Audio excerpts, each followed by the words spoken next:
this part of debt is the question that I want to address a little bit. When we were in Africa, for those of us who are Africans, and I don't know how it works in Iran, but you see, they used to call us, people from the poor man's country, shithole country. There's no name that is not called Africa, right? But why we're told, if you see somebody and the person says, "This is my house," it is the person's house. They did not borrow money to buy the house. If somebody says, "This is my car," it is their vehicle. They did not borrow money to buy it. If somebody says, "This is I went to school," they didn't borrow money to go to school. We were able to do the things that we needed to do without having to ever think about, owing somebody to do it. I dare say that some people believe, and I think I'm of that opinion too, that many people are living better life at home. They were living better life at home than they currently live here. Sure. Why is it that we come into what they call the rich man's country, and a lot of us are struggling in this space? It is mainly because we don't have knowledge about how their own system work when it comes to money, and then it becomes a problem because this is not something that we're used to. You find people who have been here way longer, who are able to integrate themselves properly into the system. They're able to do things faster. And also, it starts from who are the first set of people that you interact with when you first come into the country. What they tell you to do is what you do, and those kind of stuff. And so I'm one of those very lucky ones that, while I was working in the warehouse where I used to work back in the day in 2018, then I used to live in Brampton at that time. I was working in this warehouse on Galway Drive in Canadian Tires Distribution Center. And that's why somebody saw me and said, "Man, you speak like you're very intelligent, but I don't think this is where you're supposed to be.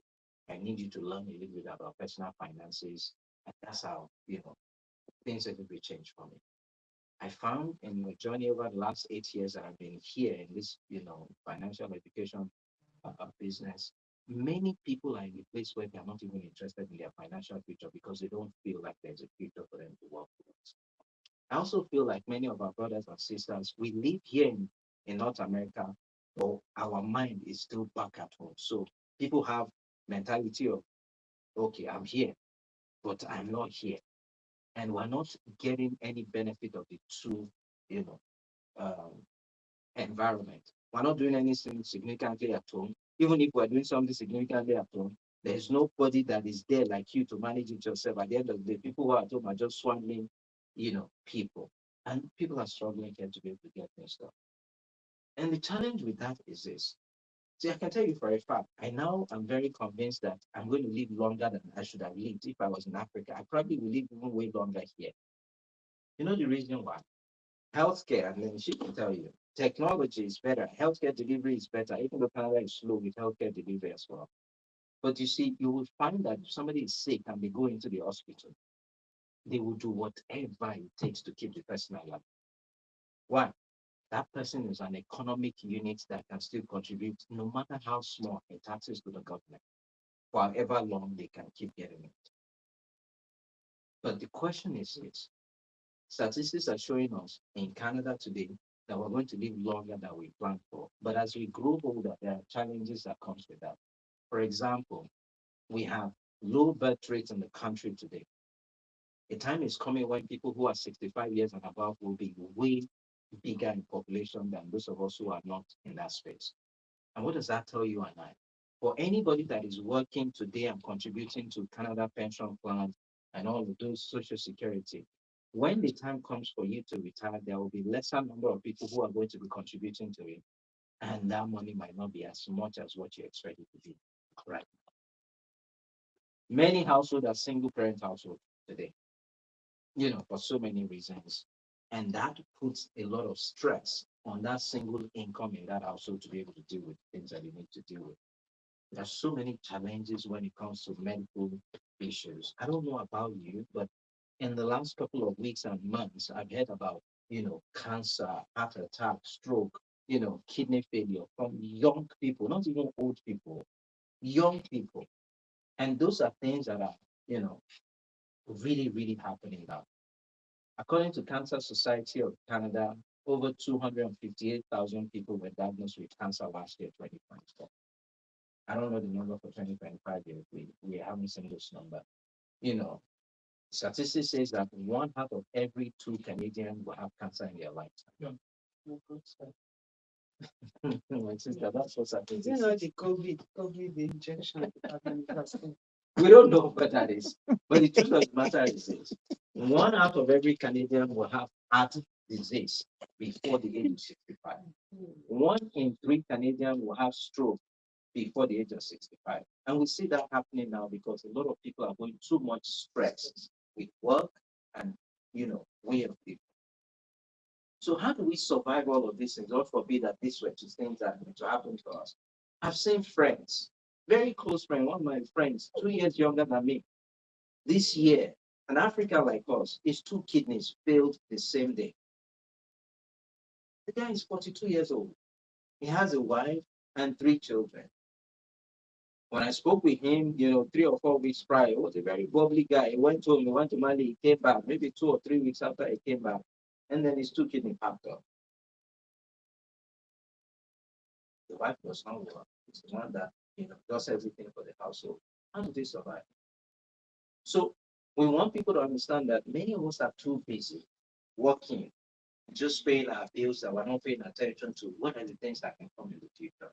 And so today I want to talk to us a little bit about how do we build that financial foundation for the future. And in building the financial foundation for the future, it's just us understanding that there are ways to look at stuff. I want everybody to look at this screen. There are 4 layers here. If you were to choose, which of these layers would be the first thing that you want to take care of? What would be the first thing that you want to take care of? Okay. Anybody else?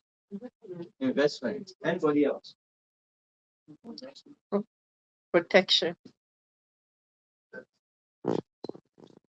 Debt management. So the idea is every one of us have different things that we want to take care of. But I want you to look at this structure as, you're looking at a house. Investment is at the roof of the house. Protection is at the base of the house. Where do you start building a house from? You build from the top or you build from the down? The lower part.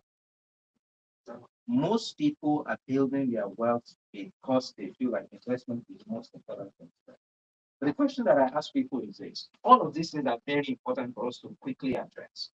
But the place to start from is protection. Why is that the real place to start from?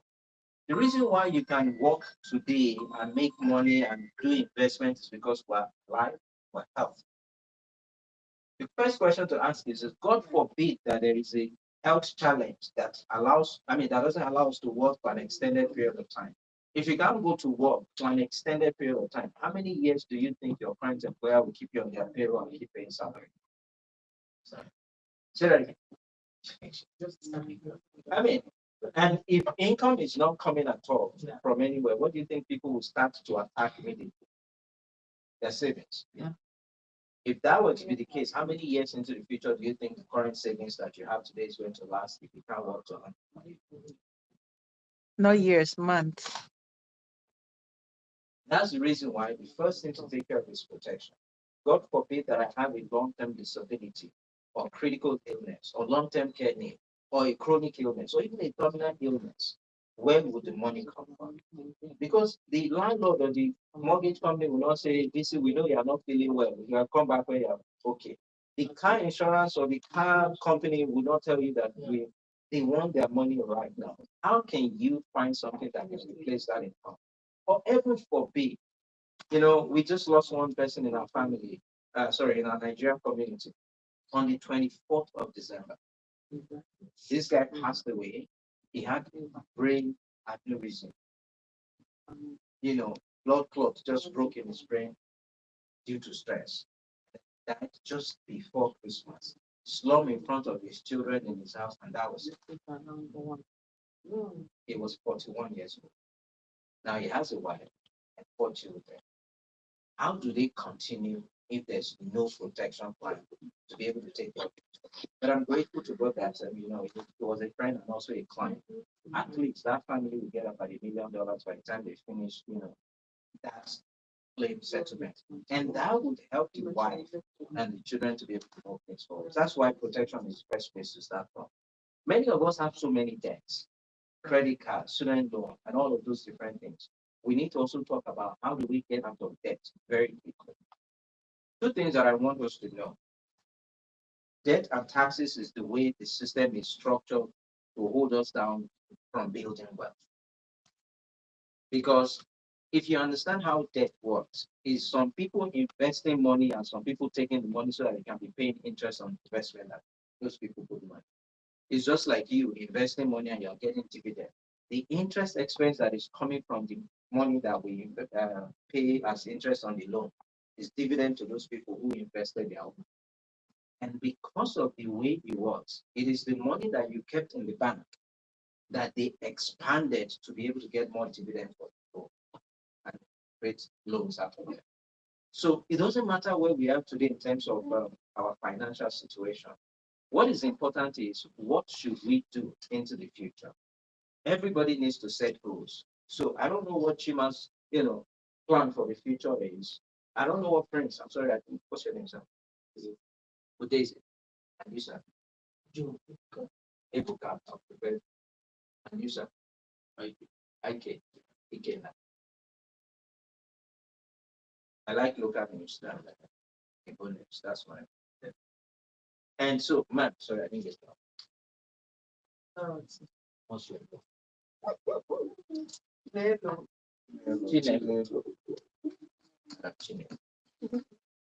So, and you, sir? Napari. Natari. Napari. That's a Ghanaian. Yeah. Mm-hmm. That looks like that Napari. I rather want to drink Napari. my my birth name is Abubakar. Okay. That's my traditional name is Nakari. Napari. Oh. So the idea is if you want to protect yourself, look for at least 10 times whatever your annual income is to put into protection. We want to work to the point where we become zero, debt, 100% debt free. A lot of people don't believe that it's possible to be debt free in this country, but I've seen so many people who do.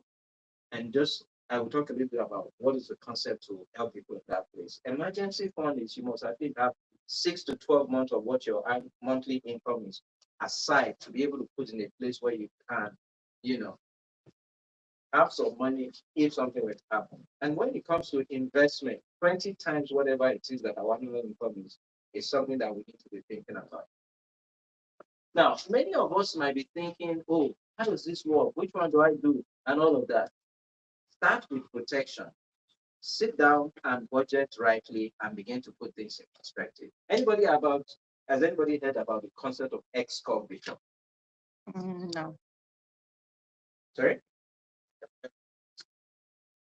So when it comes to X-Corp, it is something that has to do with responsibility. The way I kind of explain this is many of us are what I call the sandwich generation right now. On one side, we have our children, like my own. But on the other side, I have aging parents that I also need to support. I'm a living example. To support. But at some point, I have to start looking out for myself because I'm also growing older, and then a time will come when I cannot do all the things that I'm doing right now. Mm-hmm. So on the side of the X-Corp, you have one side that says you need to take care of your family on the two sides, but also you need to take care of yourself into the future. If something were to happen to the income that I have today, who's going to be able to look after these kids? Who's going to be able to provide for them, shelter, clothing, whatever it is that they need? If I get ill today and I can't work, I still need to take care of my medical bills and all of that. How does that work? How do we take care of all of those kind of stuff? Those are some of the conversations that comes into taking care of your family. And on the side of taking care of your family, insurance is what takes care of things for people if you are not able to take care of things for yourself. But on the other side, which is taking care of your future, is where we talk about wealth building, retirement, income, and all of those kind of stuff. So a little bit of conversation around how do I determine how much of life insurance or critical illness insurance and all of that I need. Many of us have debts today, like, different types of debt. If we die, those debts do not die. Somebody is going to inherit them because you have an estate that will take care of it. Whoever is going to inherit your estate takes care of all of the debts that the person is owing. So nothing is forgiven. That's number one. How much of the income do I make today would not be there if something were to happen to me, like premature death, God forbid? You need anything? Where's the washroom? And then some of us we have mortgage. Even forbid that I pass away today. I don't want my family to be chased away from the house where they are living. How do we take care of that? But I have kids who needs to go to school in the future as well. I don't want the dreams, the goals, the aspirations that I have for them to die with me when eventually I pass away. So we talk about insurable needs. But we also talk about building wealth for the future. Now, see, this building wealth for the future is where most of us miss it because a lot of people are not thinking about the future because it's difficult to even survive today, let alone think about the future, right? So we want people to understand, no matter how difficult it is, you have to understand cash flow management, budgeting, to at least be able to put some money aside. Putting some money aside means that you are the one who worked for the money. You have to at least put a little bit of it aside to take care of your own future. Minimum, we say between 10 to 15% of whatever it is that you work on a monthly basis. Let it be for your own family and then try to grow it over time. Find good rate of return on the money. We cannot do anything about inflation. There's nothing anybody can do about that thing. It's the most craziest thing that we don't have control over. Then how do we account for taxes? Because we live in a country where Canada is the second most taxed country in the world. There's only one country where people pay more taxes than Canada in this entire world, and that's France. So the things that we can deal with, we deal with them. The things that we can't deal with, we just keep moving things forward. How do we know how much money we need to be able to take care of our family? 10 times the income that we make so that we can protect our family. But we need up to 20 times the income that we make to be able to prepare for our future retirement. Are we too busy today that we're just working for a living, paying our bills, that we're not even thinking about the future that is coming? That's what I want to use the next couple of slides to talk about. First and foremost, how do we get out of debt quickly so that we can focus on building the future? In one of our workshops, workshop number 2, we talk about something that we call the debt roll-up concept. On an average today in Canada, most households have enough debt. It's either you have mortgage, or you have a line of credit, or you have a credit card, you have a car note, you have, student loan, all manner of different stuff. I want you to look at the example on the screen here. This family or this individual has about $400,000 of debt. What they advise us to do is to pay minimum payment on our debt every time. And why do they talk about that? When people talk about debt management, the only thing you hear is just make sure that you pay your minimum payment and have good credit score. The only thing they advise is good credit score, good credit score. What is the point of good credit score when you don't have money to use that credit score to buy things actually? I know people who have 700 and something credit score, but they can't afford to buy things because they don't have money to use the credit score. So we need to learn to get out of debt fully, finally, 100%, than to just be keeping credit score. I don't know if people look at their credit card statement, but when I used to look at TD and RBC, the same thing with all of them. In the first page, they just say pay minimum, and everybody's just excited. You pay that minimum. But if you turn the thing to page 2 or page 3, you will see one box in there that says if you keep paying minimum payment, it will take you XYZ number of years and months before you finish paying how much you are owing. My question is, why did they not put it on the first page? They don't want you to see it, and they just want to keep people in the place where they keep paying minimum payment. So I look at somebody's credit card statement the other day, and the interest that this person paid is $122 for that month. Now, imagine that this bank have 1 million people that pays them $122 a month. Do you know what that is? Yeah. That is 100. Sorry? Sorry, I'm not interrupting you. That's the one you just saw. Some of them, if you don't look at your bank statement, They steal money from them. Oh yeah. Severally, I've caught them and I gave it to them. Continue, sorry. That's $122 million that bank has added to the bottom line for their shareholders. But many of us don't know what is going on. If you have NSF on your account, it's $45 per NSF. Imagine if 1 million people have NSF. That is $45 million in 1 month. For that, shareholders whatnot. So for me, the understanding of how this works is, so we have this concept that we talk to people about, debt roll-up concept. And we're saying that if you can understand how your cash flow is, where is money coming from? Where does the money go to? What are the things that you can cut down on? And then apply the money that you have cut down to start paying off the debt very quickly. While you are still paying minimum payment, I want you to look at this. This guy has $401,000. If they just pay the minimum on a monthly basis, that minimum will be $28,157. It will take that person 30 years to finish paying that $401. Imagine if this person is 35 years old. When they want to retire and they finish paying. But imagine that we can teach people about a financial education. Can you introduce just $100 into your monthly payment and see how that can dramatically change things? While you're paying minimum payments on the other ones, look at the lowest credit or debt that you have. Add $100 to the minimum. In this instance, that one they said you should be paying $100. The total credit is $150, so but they say you should be paying, $10. But the person just pay $10 is excited because I don't have to pay much. And most times the extra money that we have, we just want to blow it on things that are just useless. I know people that must enter Starbucks or Tim Hortons every morning. They cannot leave until they go and give Tim Hortons or Starbucks money on a daily basis. Maybe it's $10, maybe it's $20, I don't know. But imagine if you can accumulate that on a monthly basis and see how much money people are just giving away. You can go to Costco and buy the coffee, put the water on your own fire, make the things yourself, have a very nice, beautiful jug or flask, and then put inside and just carry it all around. There's no difference between the coffee, it's just flavor that you put inside. But if you have extra $100, look at this instance here. We say, okay, debt roll-up concept, just keep putting $100.